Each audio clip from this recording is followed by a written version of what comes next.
너의 모습 그대로 너의 모습 그대로 사랑해 사랑해 사랑해 너의 마음 그대로 너의 마음 그대로 사랑해 사랑해 사랑해 너는 곰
예수를 좋아하는 친구 노래하리 난 노래하리 내 삶 비록 찬란하지 않을지라도 예수는 나의 복 대신이 함께 살고 함께 죽고 기쁨도 서름도 내 같이 하리 예수는 좋은 친구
많은 이들 말하고 많은 이들 노래는 하지만 정작 가진 않는 길 두려운 생각보다 많이 힘들고 험한 길보단 그저 말로만 가려기에 점점 멀어져만 가네. 내게 생명 주었던 그 길 점점 이용하려 하네. 내게 사랑 주었던 그 길 다시 복음 앞에 내 영혼 서네. 주님 만난 그때 나 다시 돌아가 주님께 예배 드리며 다시 십자가의 길 걸으리. 십자가의 길 가기를 원합니다. 손을 높이 들고 선포합시다. 많은 이들 말하고 많은 이들 말하고 많은 이들 노래는 하지만 정작 가진 않는 길 가진 않는 길 두려운 생각보다 많이 힘들고 험한 길보단 그저 말로만 가려기에 말로만 가려기에 점점 멀어져만 가네. 내게 생명 주었던 점점 이용하려 하네. 점점 이용하려 하네.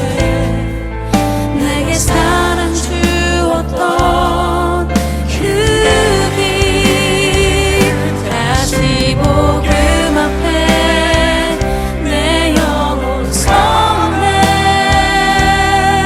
주님 만난 그때 나 다시 돌아가 주님께 예배 드리며 다시 십자가의 길 걸으리. 다시 복음 앞에 다시 복음 앞에 내 영혼 서네. 주님 만난 그때 나 다시 돌아가 주님께 예배 드리며 다시 십자가의 길 걸으리. 사랑의 하나님, 전염병으로 인해 또 함께 예배를 드리기 어려운 상황 중에 저희 청소년부가 이렇게 미디어를 통해 예배를 드립니다. 비록 함께 모여 예배 드리지는 못하지만 처음과 나중이신 주의 크신 계획을 인도하심을 믿으며 나아갑니다. 저희의 예배를 받아주시기를 간구합니다. 이번 한 주간도 저희를 보호하시고 건강을 지켜주심에 감사드립니다. 오늘 예배를 통하여서 은혜 받을 수 있도록 함께하여 주시옵소서.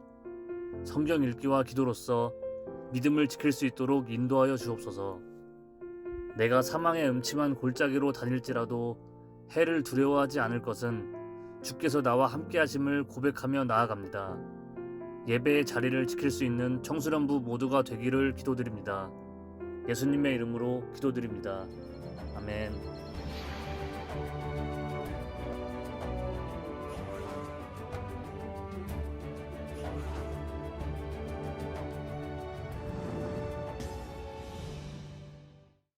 자, 우리 친구들 안녕하세요. 우준영 목사입니다. 자, 오늘도 목사님과 함께 우리 청소년부 예배를 함께 드리기를 원합니다. 자, 우리 수련회 주제 혹시 기억하시나요? 다시 복음 앞에. 맞습니다. 자, 우리가 다시금 복음 앞에 서서 우리의 무너진 믿음을 회복하자는 의미에서 우리가 수련회를 준비하며 예배를 또한 드리고 있습니다. 자, 우리 친구들 오늘 목사님과 함께 예배를 드릴 때 우리가 다시금 주님 앞에 또 복음 앞에 온전히 설 수 있는 시간, 그리고 무너진 우리의 믿음과 신앙이 다시금 회복되어지는 시간이 되기를 간절히 소망합니다. 자, 오늘 목사님하고 함께 나눌 말씀의 배경은요, 바로 일제강점기입니다. 자, 우리 친구들 일제강점기 하면 생각나는 게 뭐가 있죠? 맞아요. 독립군들, 그렇죠. 나라를 위해서 열심히 싸웠던 분들이 있고요. 또 맞아. 3.1운동, 맞아요. 우리가 태극기를 흔들면서 3.1운동을 벌였던 것들도 기억이 납니다. 그리고 맞아요. 광복절도 생각이 나죠. 빨간 날 노는 날, 그렇죠. 자, 뭐 우리가 일제강점기 하면은 굉장히 많은 것들이 생각이 날 거예요. 그 일제강점기에 대한 생각나는 것들을 조금씩 모아서 목사님과 함께 이야기를 좀 한번 나눠봅시다. 때는요 1910년 8월 29일이었습니다. 여러분 1910년 8월 29일이 무슨 날인지 아세요? 힌트! 오케이. 힌트. 경술국치. 우리나라가 굉장히 치욕적이었던 날이에요.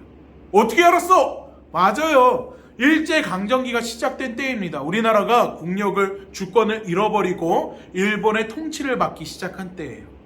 여러분, 일제강점기는요 크게 세 부분으로 나눌 수가 있습니다. 첫 번째는 1910년, 두 번째는 1920년대, 그리고 세 번째는 1930년대 이후부터 광복을 맞이하는 1945년까지로 나눌 수가 있어요. 자, 무엇을 기준으로 이렇게 나눠지느냐? 그때마다 정말로 중요한 사건들이 하나씩 터지게 됩니다. 이 사건을 기점으로 인해서 일본이 우리나라를 대하는 태도가 완전히 바뀌게 돼요. 그럼 어떤 일들이 일어나는지 지금부터 목사님하고 함께 가봅시다. 자, 우리가 먼저 볼 것은요 1910년대예요. 1910년 무슨 해죠? 방 말씀했죠. 일본이 우리나라를 강제로 통치할 때예요. 이때 당시의 통치 방식은요 무단 통치입니다. 우리가 원해서 우리를 보호하기 위해서, 우리가 요청해서 일본이 우리를 통치하는 것이 아니에요. 그들의 이익을 위해서 그들이 우리나라를 무단으로 점령하고 무단으로 통치하기 시작합니다. 그래서 무단 통치예요.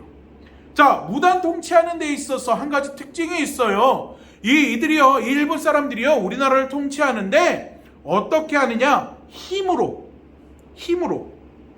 알통? 힘으로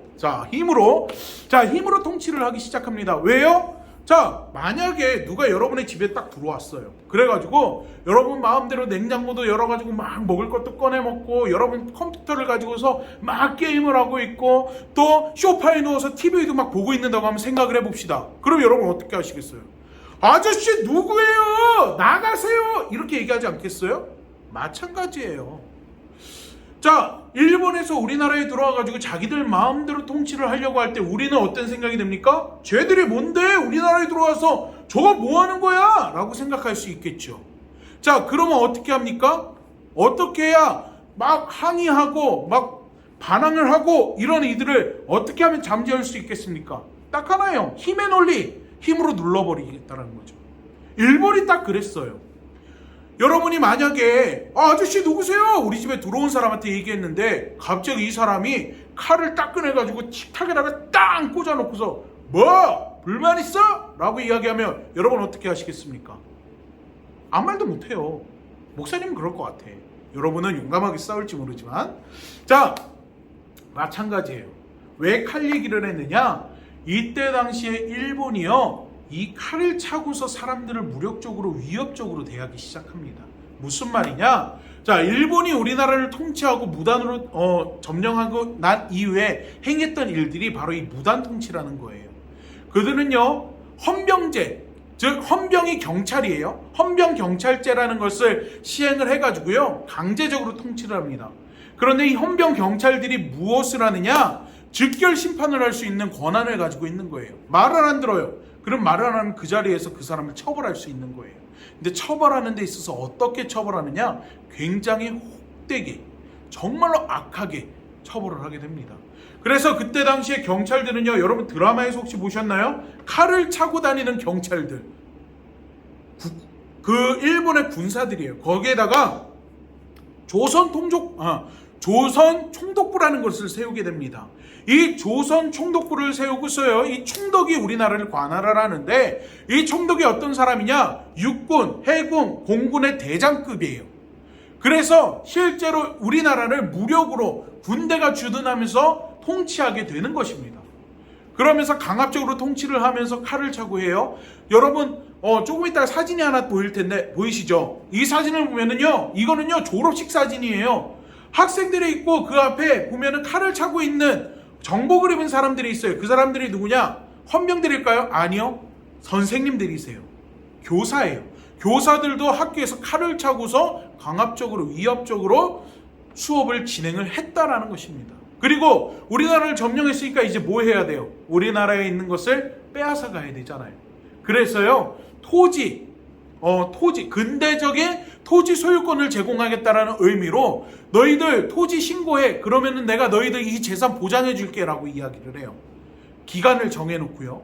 그런데 이 신청을 하는 신청 방법이 굉장히 까다롭고요. 서류가 굉장히 복잡합니다. 여러분 그때 당시 우리나라 사람들 대부분은요 농사를 짓는 사람들이었어요. 한글에 대해서 모르는 사람들이 대부분이었습니다. 그러다 보니까 신고를 할까요? 못할까요? 못하는 거예요. 신고를 못하니까 어떻게 합니까? 기간이 끝난 다음에 야 너네들 이 땅 신고 안 했잖아. 이 땅 이제 우리 조선 총독부 거야. 너희들 손대지 마. 이거는 이제 우리 일본 제국 거야. 이런 식으로 되는 거예요. 한마디로 눈 뜨고서 내 땅을 빼앗겨 버리는 거예요. 뿐만 아닙니다. 회사를 설립할 때도요, 회사를 내 맘대로 설립을 못해요. 일본에다가 나 회사 만들고 싶습니다 이야기를 해야지만 그 회사를 만들 수 있게끔 허가를 해주는 거예요. 근데 허가를 해줄까요? 안 해준다라는 거죠. 그리고 또 무엇이 있느냐? 어업권도요 일본에서 다 가져가 버려요. 그리고 뿐만 아니라 우리나라에서 이 숱한 것들을 자기들이 다 가져가기 편해야 되니까 철도를 부설하기 시작합니다. 호남선과 경원선이 그때 당시에 깔린 철도예요. 그리고요, 그것뿐만이 아니에요.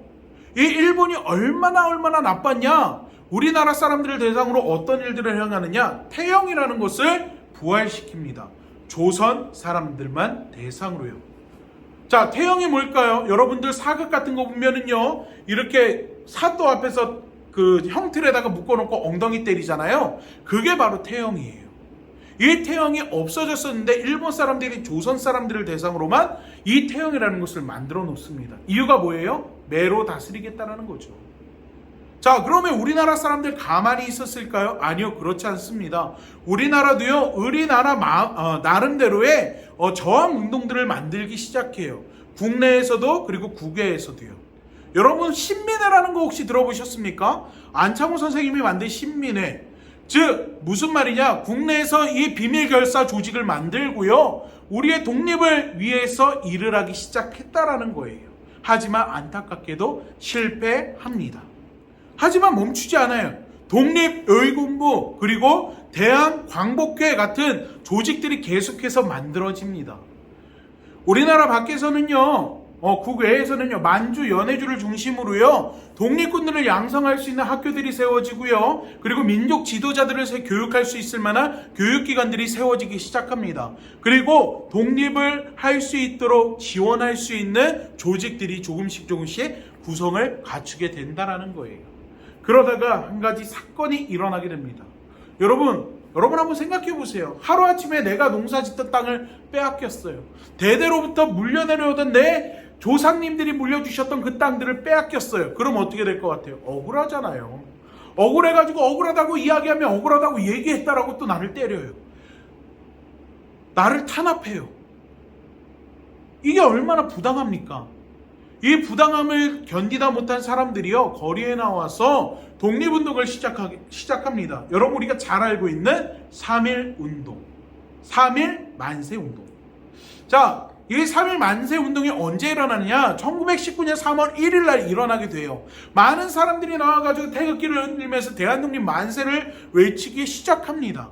이 3.1 만세 운동이 일어나게 된 계기가 있습니다. 1차 세계대전이 끝난 다음에 종식되는 이후에 그 윌슨이라는 사람이 민족 자결주의라는 것을 발표합니다. 근데 이 민족 자결주의라는 게 뭐냐? 각 민족의 정치적 운명은 스스로 결정해야 한다라는 게 바로 그거예요. 물론 세계 1차 대전 이후에 패전국들에 대한 것이 그들의 대상이었지만 우리나라도요, 외국에서 활동하는 사람들이 있었다라고 이야기를 했잖아요. 우리나라에서요, 김규식을 이곳으로 파견을 시킵니다. 그리고 우리나라의 상황을 국제사회에 알리려고 굉장히 노력을 하는 거예요. 노력을 하면서 3.1 운동을 준비하기 시작했다라는 거예요. 또한 도쿄에서요, 도쿄에 있는 이 유학생들을 중심으로 2.8 독립운동이 일어나게 됩니다. 사실 2.8 독립운동이 사실은 기폭제가 됐어요. 이후에 우리나라에서 1919년 3월 1일 날 태극기를 흔들면서 만세운동을 벌이게 되었다라는 것입니다. 자, 여러분 3.1 운동하면 생각나는 사람이 있죠. 3.1 운동하면 여러분 누가 생각나십니까? 맞아요. 유관순 열사입니다. 여러분 유관순 열사 그때 당시에 나이가 몇 살인지 아세요? 18살. 고등학교 2학년. 여러분과 같은 나이였다라는 것입니다. 같은 또래였다라는 거예요. 이 유관순 열사는요, 1919년 3월 1일 날 어머니 그리고 아버지와 함께 3.1 만세 운동 가운데 참석을 하게 됩니다. 근데 여러분 그거 아세요? 유관순 열사가 그날 어떤 일을 겪게 되는지. 유관순 열사는요, 이 3.1 운동에서 어머니와 아버지를요, 일본 순사의 총과 칼에 잃게 됩니다. 즉 어머니 아버지가 일본 사람들에 의해서 돌아가시게 되었다라는 거예요. 여러분이 만약 여러분의 어머니 아버지를 하루아침에 잃게 된다면 어떤 생각이 드시겠습니까? 아마도 앞으로의 삶에 대한 두려움, 막막함들이 있었을 거예요. 그런데 유관순 열사는요, 그 상황 가운데에서요, 그냥 주저앉아 있지 않았습니다.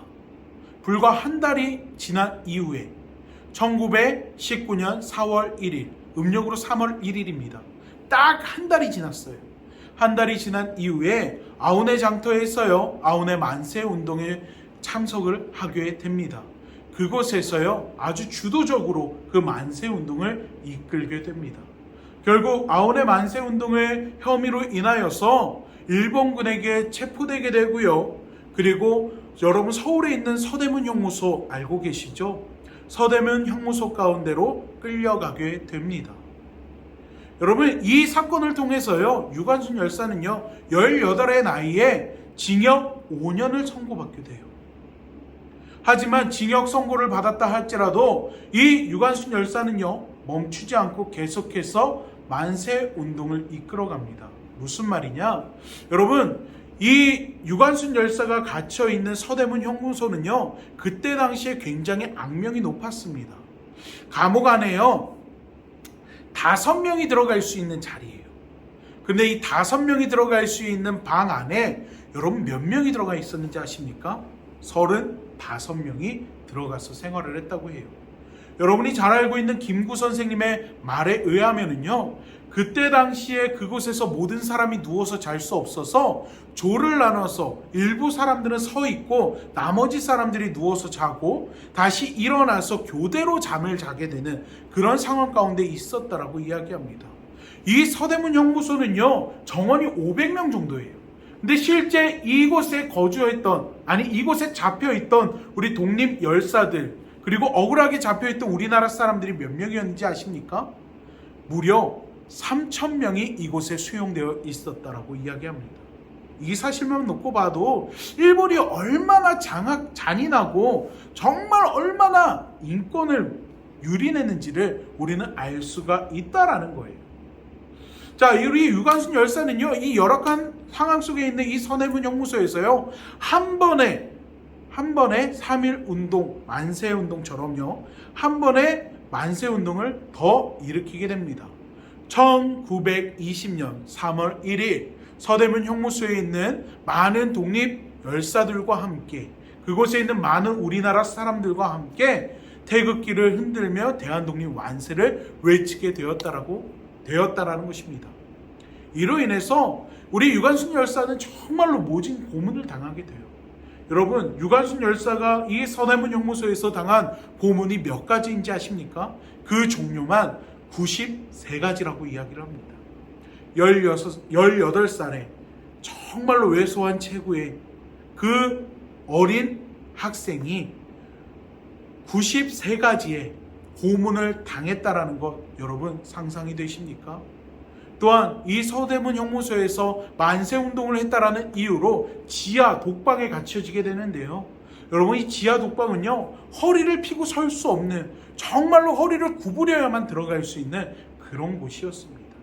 빛도 하나 들어오지 않는 곳에서, 그곳에서 정말로 고난과 고초를 당하면서 갇혀 있었다라는 거예요. 그런데 우리 유관순 열사는요, 그 가운데 있어도요, 절대로 자신의 의지를 꺾지 않았습니다. 나라를 사랑하는 마음을 꺾지 않았습니다. 유관순 열사는요, 오히려 그 고문을 당하면서요, 정말로 간절히 예수님을 붙들고 기도했다라고 합니다. 예수님께서 십자가의 고난을 당하셨던 것처럼, 또 그 고난을 받을 때 이것을 이겨냈던 것처럼 내게도 이겨낼 수 있는 힘을 주시옵소서 라고 기도했다라고 합니다. 이 고통을 줄여달라고 이야기하는 것이 아니라 이 고통을 이겨낼 수 있도록 해달라고 예수님 앞에 기도하며 그 고난과 고된 시간을 이겨냈다라고 합니다. 그리고요, 이 아흔의 장터에서 3.1 운동을 하고 법정에서 판사 앞에 섰을 때 유관순 열사는요, 이렇게 이야기했다라고 합니다. 제 나라를 되찾으려고 정당한 일을 했는데 어째서 군기를 사용해서 내 민족을 죽이느냐? 왜 제 나라 독립을 위해 만세를 부른 것이 죄가 되느냐? 왜 평화적으로 아무런 무기를 갖지 않고 만세를 부르며 시가를 행진하는 사람들에게 무차별 총질을 해대어 아버지, 어머니를 비롯하여 무고한 수많은 목숨을 저리도 무참하게 빼앗을 수 있느냐? 죄가 있다면 불법적으로 남의 나라를 빼앗은 일본에 있는 것이 아니냐? 입이 있어도 말을 할 수 없으며 귀가 있어도 들을 수 없으며 눈이 있어도 볼 수 없는 이 지옥 같은 식민지 지배에 죄가 있는 것이 아니냐? 자유는 하늘이 내려준 것이며 누구도 이것을 빼앗을 순 없다. 무슨 권리로 신성한 인간의 권리를 빼앗으려 하느냐? 나는 죄인이 아니오. 그리고 나는 우리나라가 독립하는 그 순간까지 죽는 한이 있더라도 만세를 부를 것이오. 나는 대한의 백성으로서 마땅히 해야 할 일을 했을 뿐인데 당신들이 나를 죄인으로 몰고 있을 뿐이오. 나는 도둑을 몰아내려 했을 뿐이오. 당신들이 남의 나라를 빼앗았는데 도둑이 아니고 무엇이란 말이오. 당시 18살 꽃다운 나이의 유관순 열사가 그 숭고한 정신을 가지고서 했던 이야기라는 것입니다. 여러분, 우리도요, 믿음의 그리스도인답게 정말로 일방권의 총과 칼 앞에서 내가 가지고 있는 믿음을, 내가 가지고 있는 신앙을, 내가 가지고 있는 정말로 내가 옳다라고 생각하는 정의를 꺾지 않고 나아갈 수 있는 여러분이 되기를 간절히 소망합니다. 자, 여러분, 3.1운동 이후에 일본이 우리나라 사람들을 대하는 통치의 방법이 달라지기 시작합니다. 일명 문화통치라는 것을 시작해요. 근데 문화통치는요, 말만 그럴듯할 뿐이에요. 이 실질적으로 이 문화통치가 뭐냐? 여러분, 우리나라의 민족을 분열시키는 통치였습니다. 다시 말해 우리가 잘 알고 있는 친일파, 이 친일파가 이때 당시에 생겨나기 시작하는 거예요. 자, 주요 요직 가운데 우리나라 사람들을 앉히기는 해요. 우리나라 사람들도요, 경찰이 되기는 합니다. 그런데 그 경찰이 되는 사람들, 그리고 정부를 위해서 일한다는 사람들이 다 누구예요? 바로 친일파, 일본의 앞잡이들이 되게 한다라는 것입니다. 이들은요, 태형 같은 거 없어요. 그래, 야, 우리가 잘못 생각했어. 우리가 이제 너네들을 이제 내가 대우해 줄게. 야, 태형 그거 없애버려. 그래, 야, 헌병경찰제 그거 없애버려. 그냥 우리 일반 경찰제로 돌아가자. 그런데 실질적으로 경찰의 수는 증가해버려요. 그리고 친일파들이 경찰로 대거 투입이 되게 된다는 것입니다. 그러면서 민족이 민족을 감시하는 거예요. 우리나라 사람인데도 불구하고 일본에 빌붙어가지고 우리나라 사람들을 고발하고 독립운동가들을 색출하고 그 사람들을 잡으러 다니는 일들을 행하게 된다라는 것입니다. 문관 총독을 허용한다라고 이야기하면서요, 실질적으로 끝까지 단 한 번도 문관 총독을 허용한 적이 한 번도 없었습니다. 뿐만 아니라 뭐 여러 가지를 풀어줘요. 막 아까 전에 회사 신고제를 다시금 회사 허가제를 신고제로 바꿔주기도 하고요. 여러 가지들을 해요. 그런데 그 여러 가지들이 무엇을 위한 것이냐? 자신들이 우리나라를 수탈해 가기에 정말로 유용한 것들로 바꿔버립니다. 예를 들면 이런 것들이에요. 산미 증식 계획. 여러분 이게 뭐냐? 농사 지어가지고 쌀을 더 많이 풍족하게 모아놓겠다라는 거예요. 그런데 실질적으로 성공해요. 쌀이 어마어마하게 거쳐져요. 근데 문제는 뭐냐? 일본이 어마어마하게 거쳐진 이 쌀들보다 더 어마어마한 양을 다 자신들의 나라로 수탈해 가기 시작했다라는 것입니다. 이게 일본의 진짜 모습인 거예요.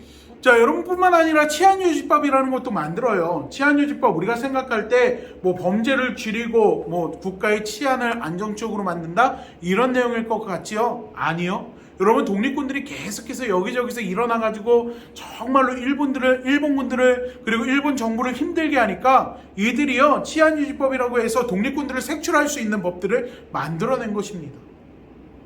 실제로 독립군들이 있는 것으로 의심이 되는 곳들을요, 쳐들어가가지고 치안유지법을 빌미로 그것을 수색하고 독립군들을 색출하고 잡아들이는 일들을 감당하게 되었다라는 것입니다. 그러면서 이때 당시에 우리가 잘 알고 있는 의열단이 이때 당시에 활동을 했어요. 암살하고 테러를 하고 뭐 이러면서 일본군과 계속해서 맞서 싸우는 일들이 일어나잖아요. 이런 일들이 일어났고요. 또 그 외적으로는요, 봉오동 전투, 아마 여러분들 기억하실 거예요. 대한 독립군 해가지고 봉오동 전투, 뭐 이런 것들, 김좌진 장군이 이때 당시에 나오고 하죠. 뭐 이러면서 일본군들과 계속해서 싸우는 일들이 일어납니다. 근데 1920년대 핵심적인 사건은 무엇이냐? 여러분, 경제 대공황이 찾아와 버려요. 1929년에요. 미국에서 이 경제 대공황이라는 것이 시작이 됩니다. 그러면서 정말로 전 세계적으로 너무나도 어려운 시기를 겪게 되는 거예요. 뿐만 아니라 이 일본이요, 이때부터 전쟁에 미치기 시작합니다. 전쟁에 미치기 시작하면서요, 계속해서 전쟁을 일으키기 시작하는 거예요. 우리나라는 자신들이 보호하겠다라는 빌미하에 우리나라를 무단으로 통치를 시작했죠. 그리고 나서 어디로 진출하느냐? 중국 만주 쪽으로 진출을 합니다. 그러면서 만주를, 야, 너희들 내가 해방시켜줄게 라고 하면서 그곳을 점령하기 시작하는 거예요. 그들이 정말로 경제적인 대공황 속에서 너무나도 힘들다 보니까 이 경제적인 공황을 벗어날 수 있는 방법으로 무엇을 생각하느냐? 내가 내 부족분을 채우지 못하니까 어떻게 해요? 다른 곳에서 뺏어와야죠. 그러니까 중국 만주 쪽에서 뺏어오고 우리나라에서 뺏어가는 거예요. 그러면서 자기들이 자신들의 필요를 채우기 시작합니다. 그러면서 어떤 일들이 일어나느냐? 아까 말씀드린 것처럼 전쟁에 미치기 시작하는 거예요. 그러면서 1931년에는요, 만주 사변으로, 1937년에는요, 중일전쟁으로, 그리고 1941년에는 태평양을 건너가서 태평양 전쟁, 즉 하와이, 진주만을 공격하게 되는 일들이 일어나게 됩니다. 자, 이게 바로 1930년대로 넘어가는 거예요. 자, 전쟁에 미쳤다라고 말씀을 드렸어요. 전쟁에 미친 일본이 자신들의 전쟁 물자가 부족하니까 어떻게 해요? 총알바지로 데려갈 사람들이 있어야 되잖아요. 그러니까 우리나라 사람들을 강제로 데려가는 거예요. 근데 어떤 식으로 데려가느냐? 통치가 한 번 더 바뀝니다. 문화 통치에서 이제 민족 말살 통치로 바뀌게 되는 거예요. 민족 말살 통치라는 건 뭐냐? 민족성을 없애버리겠다는 거예요. 쉽게 얘기해서 이런 겁니다. 우리 대일본제 국가, 우리 조선은 하나다. 말도 안 되는 소리죠. 뭐 어떻게 하나예요? 그쵸? 하나라고 이야기하는 거예요. 그러면서 어떻게 하느냐? 너희들 우리 천황폐하를 위해서 희생하고 너희들이 우리 천황폐하를 위해서 함께 할 수 있는 기회를 줄게. 이야기하는 거예요. 야, 너랑 나랑 하나야. 우리는 하나니까 지금 우리 전쟁하는데 너희들도 같이 가자 라고 이야기하는 거예요. 그럴듯해요? 여러분? 이러면서 이들이 무엇을 하느냐? 목사님이 예전에 한번 얘기했죠. 창씨개명, 한국어 이름을 일본식으로 바꾸는 거예요. 신사참배운동, 이때 일어나는 거예요. 그리고 우리가 잘 알다시피 강제 노역들이 일어나고요. 그리고 강제 징병이 일어나고요. 그리고 위안부, 근로정신대, 여자들은 이렇게 데리고 가가지고 노동력을 착취하고 위안부로 활동하게끔 만들어 놓는 거예요. 이게 다 1930년대 이후에 일본이 전쟁에 미쳐가면서 우리나라에 했던 일들이라는 거예요. 말도 안 되는 일들이 일어나기 시작하는 거죠. 자, 이때 당시에 어떻게 하느냐? 여러분, 이 일본 사람들이요, 우리나라의 이름을 바꾸게 하고 일본말을 쓰게 하게 하는 이유가 이거예요. 너와 나는 하나야. 우리는 하나야. 말도 안 되는 소리죠. 그러면서 전쟁을 일으키는데 전쟁 물자가 필요하잖아요. 자, 전쟁 물자 하면 뭐가 필요합니까? 맨 처음에 필요한 게 뭐냐? 쌀, 먹는 거, 군량미 이런 게 필요한 거예요. 그 다음에 병사가 필요하죠. 총알바지들. 일본 사람들은요 절대 전면에 나서지 않습니다. 우리나라 사람들 앞에 나서가지고 중국에서 끌고 온 사람들 앞에 내세워가지고 총알바지 만드는 거예요. 여러분 혹시 그거 아세요? 진주만 습격 당시에 비행기가 가가지고 그 미국의 군함에 그대로 자살하는 그 사건 뭡니까? 가미가제. 여러분 가미가제 대부분은 한국 사람들이었어요. 왠지 아세요? 여러분 일본에서 그때 당시에 진주만까지 넘어가는데 기름이 돌아올 기름이 없어요. 그럼 어떻게 합니까? 폭탄 잔뜩 붙이고서 그곳에 가가지고 죽으라는 거예요. 죽는데 일본 사람들이 가서 죽으라고 그러면은 일본 사람들이 가서 죽겠습니까? 안 죽는 거죠. 우리나라 사람들 비행기 조종하는 기술 가르쳐줘요. 그리고서 천황폐하를 위해서 너희들 정말로 명예롭게 죽어라 라고 이야기를 하는 거예요. 명예는 무슨 명예예요? 그래 비행기 가갖고 거기서 자살하는 거예요. 근데 여러분 그때 당시에 그 가미가제로 활동하는 아이들의 나이가 몇 살인지 아세요? 여러분 또래예요. 나이가 든 사람들은 어떻게 합니까? 강제 징용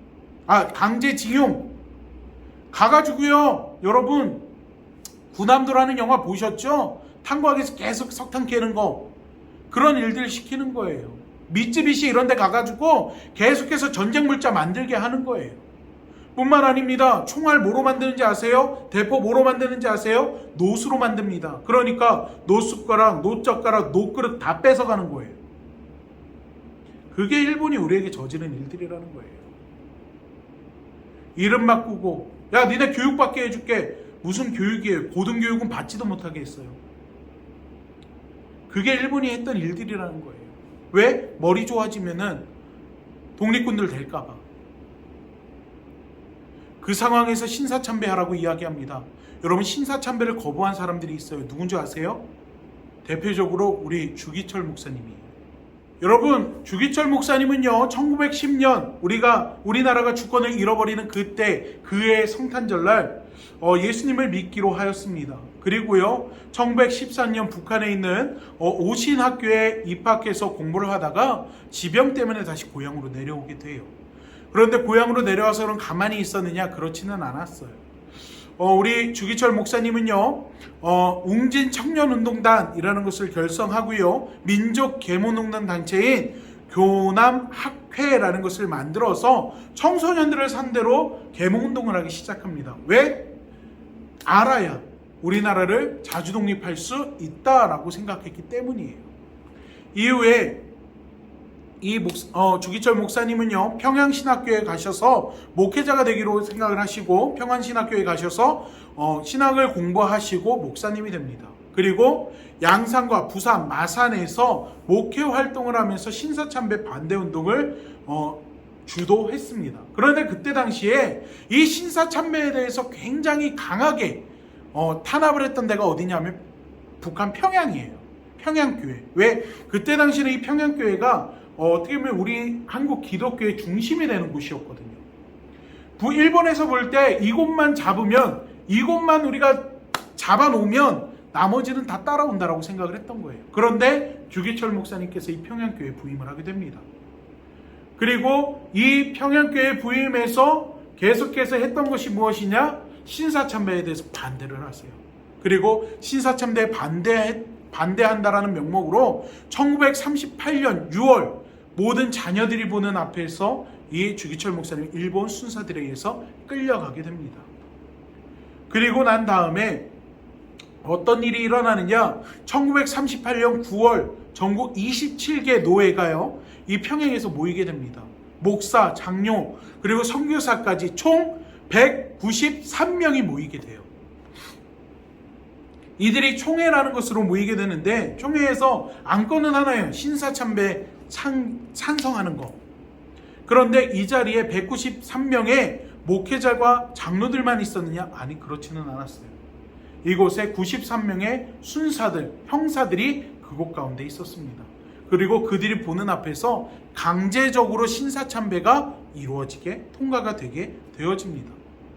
뿐만 아니라 이곳에 참석했던 목사와 장로들 중에 대표작격인 사람들이요, 실제로 일본의 신사에 참석을 해가지고 다른 우상 앞에 절을 하게 되는 치욕적인 날이 일어나게 됩니다. 이후에 우리 주기철 목사님 석방된 이후에요, 이곳에 와가지고 평양의 노예에서 있었던, 그리고 평양에 있었던 그 총회에서 있었던 신사참배는 불법이다라는 것에 대해서 이야기하고, 그리고 그것이 불법이었음을 이야기하면서 일본에 반대하는 운동을 하게 되는 거예요. 그런데 그 이유로 인해서 우리 주기철 목사님은요, 일본 순사들에 의해서 감옥에 끌려가게 됩니다. 그리고 그곳에서 역시 고문을 당하기 시작하는 거예요. 여러분, 무려 7년이라는 시간 동안에 주기철 목사님은요, 일본 순사들에 의해서 고문을 당했습니다. 실제로 우리 주기철 목사님이 했던 이야기들 중에 보면은요, 가장 힘들었던 고문이 잠을 안 재우는 고문이었더라고요. 이틀, 3일, 일주일 잠을 안 재운답니다. 잠이 못 들게 한대요. 그러면은 무엇이 무서웠냐? 비몽사몽간에 일본의 우상에게 절을 할까봐 그게 굉장히 무서웠다라고 이야기를 합니다. 그리고요, 일본은요, 굉장히 치졸한 방법들도 썼어요. 주기철 목사님을요, 석방합니다. 한 이틀 집에 갔다 오라고 이야기해요. 근데 왜 그렇게 하느냐? 이 집에 아무런 배급도 주지 않고요, 또 누구도 그 집안을 돕지 못하게끔 만드는 거예요. 그리고 정말 힘들고 참혹한 가운데 있게끔 만들어 놓는 겁니다. 힘들고 참혹한 가운데 있게끔 만들어 놓고서 어떤 일들을 하느냐? 그것을 눈으로 보게끔 하는 거예요. 얼마나 힘들었겠습니까? 얼마나 괴로웠겠습니까? 하지만 주기철 목사님은 끝까지 그 가운데에서도요, 신사 참배를 하지 않았습니다. 겨울에도요, 모진 고난이 있는 거예요. 실제로 겨울에 감옥이 얼마나 춥겠어요. 솜이 들어간 옷을 주면은 주기철 목사님 이렇게 얘기했대요. 제발 옷에 솜을 넣어서 오지 말라고. 내가 일본의 순사들에게, 일본의 형사들에게 고문을 당하면 그 피가 이 솜에 머금고 그 머금은 솜이 얼어붙어서 더 큰 고통을 준다라고 이야기를 합니다. 그리고 이 정신을 잃게 되면은 이 일본 사람들이 물을 뿌리게 되는데, 그 물이 스며들어서 얼고 피와 함께 얼어붙으면 그게 썩어서 고름이 된다라고 이야기를 해요. 그래서 속옷을 넣지 말라라고 이야기할 정도로 모진 고난과 고통을 당했다라고 이야기합니다. 감옥에 들어간 지 7년 만에 주기철 목사님은요, 순교를 하게 됩니다. 1944년 4월 21일 순교하기 5시간 전에 마지막으로 아내를 면회하게 됩니다. 그때 주기철 목사님 다른 것 이야기한 것이 아니고요, 신사참배하지 않는 본인의 신앙에 대해서 위에서 기도해달라는 이야기를 했다라고 합니다. 자, 우리 친구들, 주기철 목사님은요, 우리가 생각할 때 뭔가 뛰어난 사람처럼 느껴질 수 있어요. 하지만 주기철 목사님은 전혀 뛰어나지 않은 우리와 똑같은 사람이었다는 거예요. 실제로 그 주기철 목사님의 아들이 이런 이야기를 합니다. 하루는 아버지가 집에 왔을 때 할머니께서 아버지를 위해서 따뜻한 쌀밥을 지어가지고 주셨대요. 감옥에서 얼마나 굶주렸겠습니까? 그 밥을 허겁지겁 숙저로 퍼먹고 있는데 아들 마음에는 저거 맛있겠다, 나 조금만 남겨줬으면 좋겠다라는 생각으로 침을 꼴깍꼴깍 삼키면서 바라보고 있었다 그러더라고요. 그때 일본의 형사가 찾아와서 수갑을 손가락 사이에 넣고 돌리면서 주기철 가자! 라고 이야기를 했다고 합니다. 그 순간 아버지를 봤는데요, 수저를 든 손을 발발발발 떨고 계셨대요. 수저를 든 손을 발발발발 떨다가 그 수저를 내려놓고 어머니에게로 달려가서 어머님 앞에 무릎 꿇고 이렇게 이야기했다고 합니다. 어머니, 나를 위해 기도해 주세요. 내가 두려움에 무서움에 변절할까봐 너무나도 겁이 납니다. 내가 변절하지 않도록 나를 위해서 기도해 주세요. 이렇게 이야기를 하고 어머니가 울면서 기도를 하다가 일본 순사들에 의해서 끌려가게 되었다라고 이야기를 합니다. 여러분, 주기철 목사님은요, 정말로 신앙적으로 뛰어난, 정말로 우리가 생각할 때 위대한 그런 사람이 아니라 정말 평범한 보통의 사람이었습니다. 한 아내의 남편이었고 내 아이의 아빠였고 또한 늙은 노모를 효심으로 보시는 효자였습니다. 그런 주기철 목사님이 끝까지 순교할 수 있었던 것은 예수님을 향한 믿음, 예수님을 향한 그 사랑이 이 모든 것들보다 우선이 되었기 때문이라는 것입니다. 오늘 저는요, 우리 친구들과 함께 일제강점기 속에 있는 우리 믿음의 선조들에 대한 모습들을 이야기했습니다. 일본이 우리나라를 얼마나 많이 박해했는지 몰라요. 얼마나 많이 힘들게 했는지 몰라요. 하지만 그 상황 가운데에서 우리 믿음의 선조들은요, 우리 믿음의 사람들은요, 우리 믿음의 조상들은요, 그 가운데 믿음을 꺾지 않았다는 것입니다. 오히려 그 있는 자리에서 보통의 사람이었음에도 불구하고 나라를 사랑하는 마음에 또한 주님을 믿는 믿음으로 예수 그리스도의 이름을 붙들고서 그 모든 고진, 고난과 또 힘든 시간들을 이겨낼 수 있었다라는 것입니다. 요즘 코로나 때문에 매일 많은 사람들이 확진됐다라는 뉴스가 보도되고 있습니다. 어떻게 보면 이 코로나 우리에게 또 다른 어떻게 보면 이 코로나가 우리에게 있어서 또 다른 핑계가 될 수 있어요. 하지만 우리 믿음의 친구 여러분, 내 목숨을 걸고서 끝까지 하나님을 믿고 의지했던 사람들, 우리 믿음의 선배들의 그 신앙을 우리가 본받기를 간절히 소망합니다. 그리고 우리 믿음의 선조들, 믿음의 조상들이 이렇게 우리를 위해서 열심히 기도를 하고 나라를 위해서 열심히 기도했기 때문에 우리가 오늘날 이 시간 이날까지 이 자유 대한민국 안에서 믿음 생활하고 있다라는 사실 또한 기억하시기 바랍니다. 여러분, 독립선언서에 서명을 한 33인의 사람들 중에 16명이 기독교인이었다는 것 알고 계십니까? 그리고 나머지 15명이 여러분 천주교 신사들이었습니다. 즉 모두 하나님을 믿는 사람들이었다는 거죠. 여러분, 믿음의 선배들이 목숨 걸고 신앙생활했기에 우리가 오늘날 이렇게 대한민국에서 자유롭게 믿음 생활하고 신앙생활하고 있다는 사실을 기억하시고요. 그리고 불과 몇십 년 전만 해도 우리 역시 목숨을 걸고 신앙생활을 했던 것 우리가 기억했으면 좋겠습니다. 그리고 이제 우리가 다시금 우리 믿음의 선배들의 그 신앙을 물려받아서 우리도 끝까지 코로나 앞에 굴복하는 것이 아니라 하나님을 믿는 믿음의 신앙인으로서 그 자리에 온전히 서 있을 수 있기를 간절히 소망합니다. 우리 기도합니다.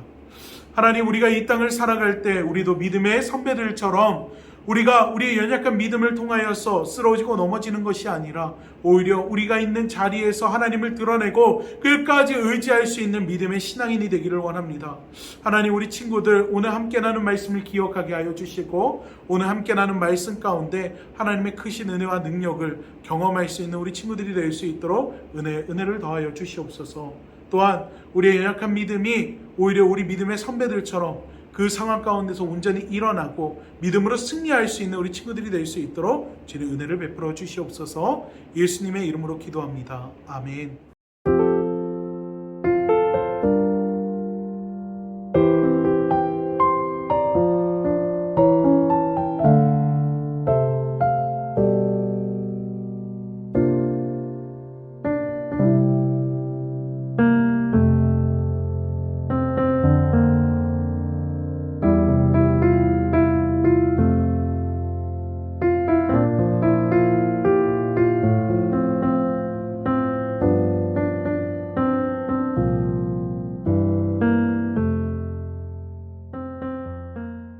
하늘에 계신 우리 아버지여, 이름이 거룩히 여김을 받으시오며 나라가 임하시오며 뜻이 하늘에서 이루어진 것 같이 땅에서도 이루어지이다.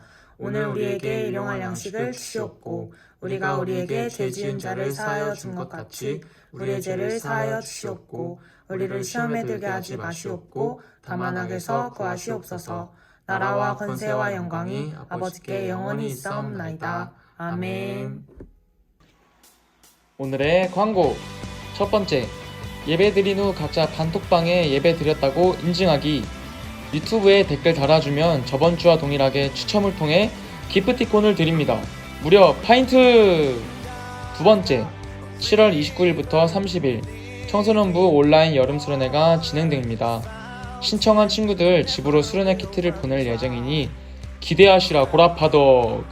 그리고 우리 은혜 많이 받자. 세 번째, 헌금은 아래 교회 계좌로 보내주세요. 마지막 네 번째, 예배 후 줌모임이 있습니다. 정말 짧게 하니 얘들아 목소리라도 들려줘. 광고 끝. 수련회 때 만나요. 안녕.